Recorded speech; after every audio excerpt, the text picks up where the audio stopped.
Hello everyone, welcome to my channel and today we will discuss about the Ramsar Convention on Wetland. Ramsar Convention जो हुआ था वो 1971 में हुआ था.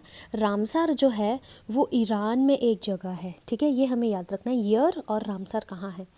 सो this Ramsar convention is an international treaty.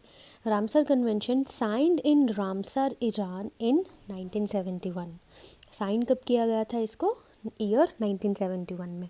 Now this convention provides a framework for the national action and international cooperation for the conservation and the wise usages of wetlands and their resources. है ना, हम अपना जो wetland है उसको wisely कैसे use कर सकते हैं, वो सारा चीज़ें, नेशनल एक्शन, इंटरनेशनल क्या कॉपरेशन की हमें ज़रूरत है, वो सारी चीज़ें हमें इस फ्रेमवर्क में देखना मिलेगी. Right. Then next is the Ramsar convention is the one and the only global environmental treaty that deals with particular ecosystem. So the Ramsar Convention is the one and the only global environmental treaty जो particularly किसके साथ deal करेगी? Ecosystem के साथ में. Right. In India there are 26 Ramsar sites.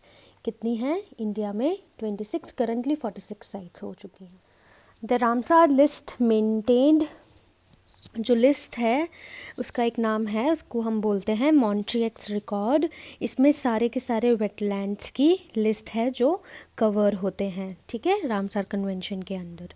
So in this list the wetlands which have high risk of extinction of flora and fauna are mentioned. जिस भी wetland का ज़्यादा एक्सटिंक्शन के चांसेस है, किसका एक्सटिंक्शन होगा वहाँ पे, फ्लोरा या फौना का, वो सारे इस लिस्ट में मेंशन है. सो मॉन्ट्रियक्स रिकॉर्ड कभी भी आएगा तो वो हमेशा हमें माइंड में रखना है कि this is the list, this is not anything else, but it is an record, it is an list in which all the wetlands, those who are on a very high risk of on verge of extinction are mentioned.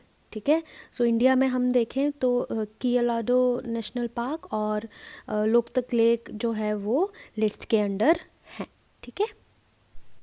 Hence this was all about the Ramsar Convention and thanks for watching. Please like and subscribe my channel. Thank you.